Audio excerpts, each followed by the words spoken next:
As you walk along the beach at Fisherman's Village in a northwesterly direction, you find deeper water. This is where you'll find the charter yachts and catamarans, the dive boats and the day tripping boats.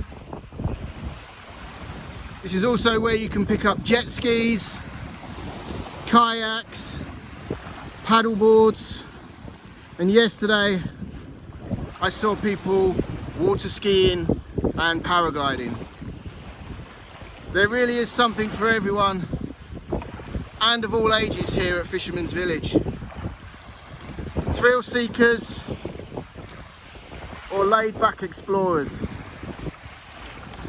You'll find it all here. As well as some amazing places to take breakfast and lunch.